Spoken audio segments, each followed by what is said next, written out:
கர்த்தருடைய பரிசுத்த நாமத்திற்கு மகிமை உண்டாவதாக. இயேசுவே உம்மை துதிக்கிறோம் துதிக்கிறோம் துதிக்கிறோம். நல்லவரே ஸ்தோத்திரம் அப்பா. இயேசுவே உம்முடைய பரிசுத்த இரத்தத்தால் எங்களை கழுவி எங்களை பரிசுத்தப்படுத்தும் ஆண்டவரே ஸ்தோத்திரம். ராஜா நீ செய்த நன்மைகள் என்றானிக்கும் மேலானதே, தயவால் பெற்றேன் தகப்பனே நன்றி, தயவால் பெற்றேன் தகப்பனே நன்றி. என் மேல் நீர் வைத்தவும் கரமே இம்மட்டும் என்னை நடத்தினதே, ஒன்றும் இல்லா என் நிலை கண்டு, ஒன்றும் இல்லா என் நிலை கண்டு அசட்டை பண்ணாதவரே, அன்பால் எல்லாம் தந்தீரே,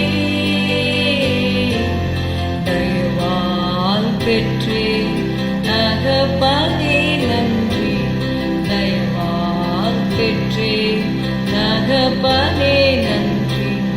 ராஜா நீ செய்த நன்மைகள் என்றானிக்கும் மேலானதே, தயவால் பெற்றேன் தகப்பனே நன்றி, தயவால் பெற்றேன் தகப்பனே நன்றி.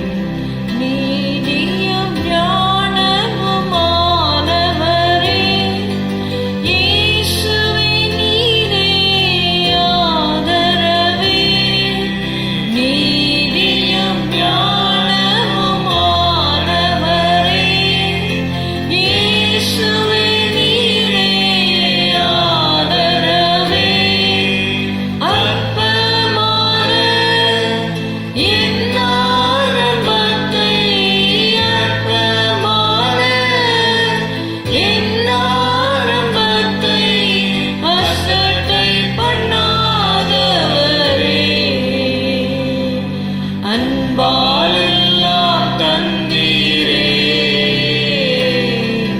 தயவால் பெற்றேன் தகப்பனே நன்றி, தயவால் பெற்றேன் தகப்பனே நன்றி.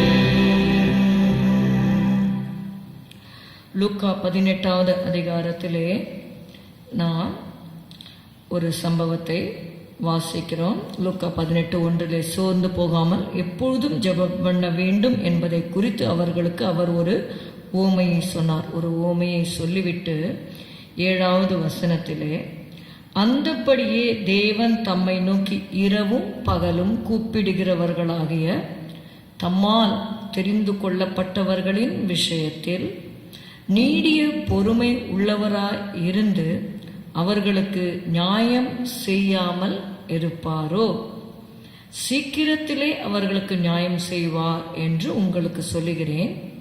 ஆகிலும் மனுஷகுமாரன் வரும்போது பூமியிலே விசுவாசத்தை காண்பாரோ என்றார். நாம் அநேக காரியங்களுக்காக அநேக நாட்களாய் ஜெபித்து கொண்டிருக்கலாம்.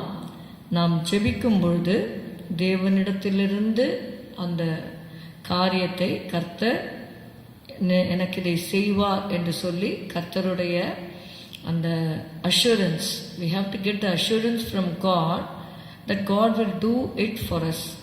அந்த அஷூரன்ஸ் கிடைச்ச அப்புறமா நம்ம விசுவாசத்தோடு கர்த்தருடைய வார்த்தையை பிடித்து கொண்டு நாம் ஜெபித்து கொண்டு இருக்கிறோம். சில காரியங்களுக்காக இன்னும் பதில் வரவில்லை. அப்படிப்பட்டவர்களுக்கு தான் இந்த உவமை சொல்லப்பட்டிருக்கிறது. நம்ம ஜெபிச்சு உடனே பதில் வந்தால் நம்ம யாருமே சோர்ந்து போகவே மாட்டோம். ஆனால் சில நாட்களாக, மாதங்களாக, வருடங்களாக ஜெபித்து ஜெபித்து ஜெபித்து பதில் வராமல் இருக்கும் பொழுது நாம் சோர்ந்து போவதற்கு வாய்ப்பு இருக்கிறது. அதனால தான் வேதம் சொல்லுகிறது, சோர்ந்து போகாமல் எப்பொழுதும் ஜெபம் பண்ண வேண்டும் என்று சொல்லப்பட்டிருக்கிறது. அந்த ஊமையில் பார்க்கிறோம், ஒரு விதவை அங்கே இருக்கிற நியாயாதிபதி கிட்டக்க போய் அவங்க கேட்குறாங்க, அந்த நியாயாதிபதி எப்படிப்பட்டவர் என்று சொல்லி 4வது வசனத்தில் எழுதப்பட்டிருக்கிறது. வெகு நாள் வரைக்கும் அவனுக்கு மனதில்லாதிருந்தது. பின்பு அவன், நான் தேவனுக்கு பயப்படாமலும் மனுஷரை மதியாமலும் இருந்தும். நம்முடைய தேவனுக்கு நம்மை ஆசீர்வதிக்க வேண்டும், நமக்கு பதில் கொடுக்க வேண்டும் என்கிற மனதை உடையவர்.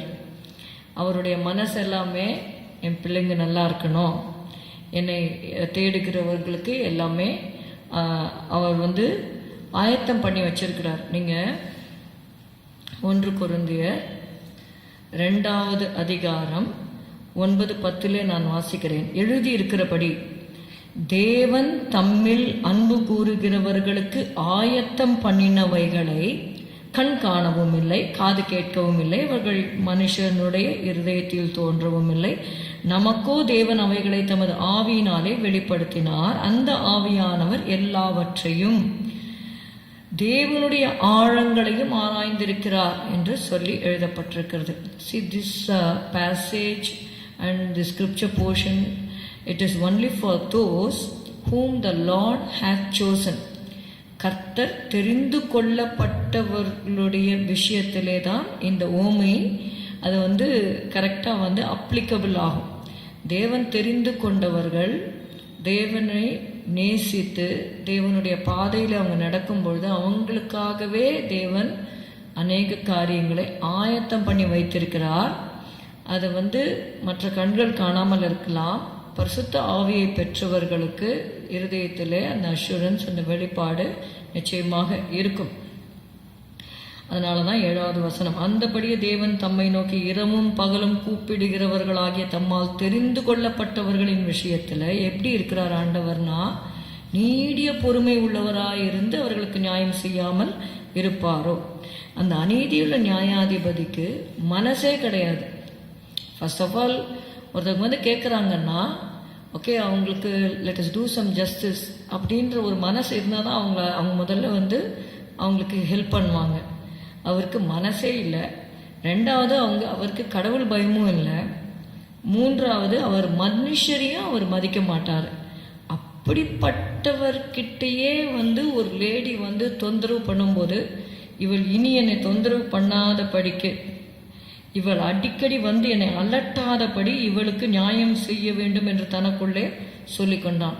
இப்போ கர்த்தர் சொல்லுகிறார், அநீதியுள்ள அந்த நியாயாதிபதி சொன்னதை சிந்தித்து பாருங்கள்.